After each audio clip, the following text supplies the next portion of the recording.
Hello guys and welcome to the show. How you guys doing? Hopefully you're doing okay. Today doing a quick video with regards to the handball incident in the games with Liverpool and Man City and Leicester and Wolves involving Joe Gomez and Max Kilman. Both handball incidents very similar, and it sparked quite a big debate. Obviously a lot of other YouTubers and a lot of pundits discussing it. So I thought I'd point out a few facts, guys, just to make some kind of sense of this, because it's just getting crazy with all these handball questionable incidents and other incidents that are being thrown into question that have never been thrown into question before, but all of a sudden with the last 12 months, 18 months of VAR being introduced into the game, it's obviously it's causing debates with a lot of decisions that are being made by referees and obviously VAR. So like I said, guys, I've got a few interesting facts and a bit of info here that basically should open the eyes to a lot of football fans and a lot of pundits, particularly because obviously pundits have quite a bit of influence in respect of getting the point across and getting it heard by the actual football authorities and the big TV companies that have a lot of influence over what is going on in the top echelons of the game, shall we say. Now, I don't want to keep doing videos having a pop at the FA, because just like any football fan, you know, you want to be proud of your club. And I've got to say it, guys, as football fans, if you're a Scottish fan or an English fan or a Welsh fan, it doesn't really matter, Spanish, French, whatever. You want to be proud of your country's football as much as you're proud of your club. So that means, from my point of view, I'm looking at it that fans would love to be proud of their FAs of their respective country or their respective league as much as they're proud of their club.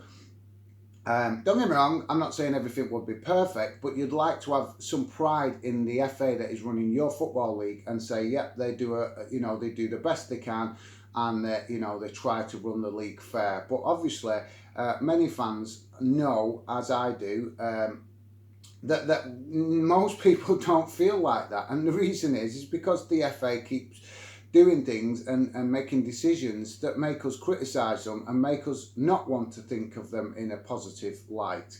So I've got a bit of information, like I say here, guys, and I'm just going to quickly run through it. So I've discovered that the FA actually officiated the world's first big official organised competition in 1871, which was at the FA Cup. So that's nearly 150 years ago. So that was the very first game that they officiated and organised and were involved in. So you could say that probably they managed games before that, obviously getting some experience prior to the actual official organised competition.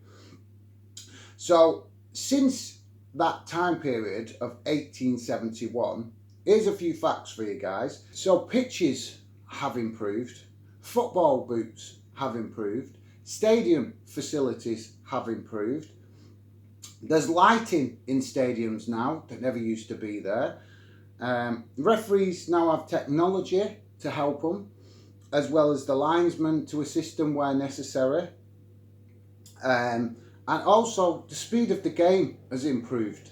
So the game is a lot faster than it probably was back in 1871.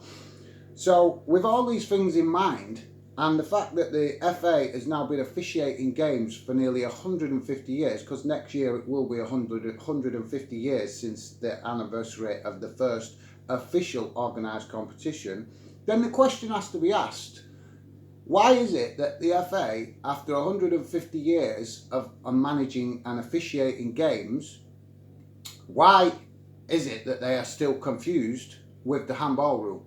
Please explain. I would love to know what you guys think. Let me know in the comments, because it's as simple as that. There's not much more for me to say, guys. When you look at them facts, games speeded up, improved stadiums, improved lighting, improved facilities, extra help for the referees with the goal line technology and VAR, as well as linesmen chipping in to give them advice on what they see.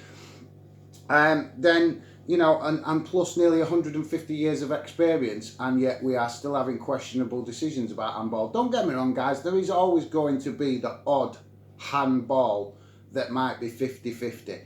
There is always going to be that. But the amount of handballs we're seeing that have been questionable just recently in the last 18 months or so is absolutely ridiculous. Absolutely ridiculous. So like I said, guys, let me know in the comments what you think, because when I actually looked at this, and that's what made me look at it, seeing these two handball incidents over the weekend made me think, how long has the FA been officiating games and organising games that they are still incompetent to get this right, to get an handball decision, be accounted for? Because as we know from the big debates, and I'm not going to go over all the details, guys, but as we know from the big debate over the weekend, a lot of us are saying, you know, our players meant to run with their hands behind their back so that they just don't get caught with a handball. Because like I just pointed out, one simple thing that's obvious, with the game being faster, obviously defenders have got to run faster, and that means that it's necessary for them to use their arms to get more sprint speed going. Natural, a sprint around a sprint in any kind of race is going to use their arms to help them get more momentum, more speed. That's a natural human thing to do.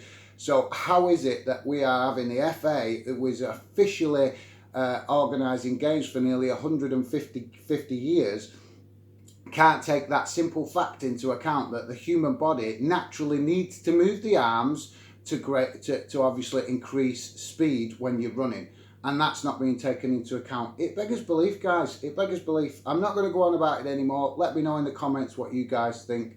But obviously, for me, it's as simple as what I've just pointed out, them simple facts that, you know, express from my point of view that this is just absolutely ridiculous that we're even debating this, guys. But let me know in the comments what you think.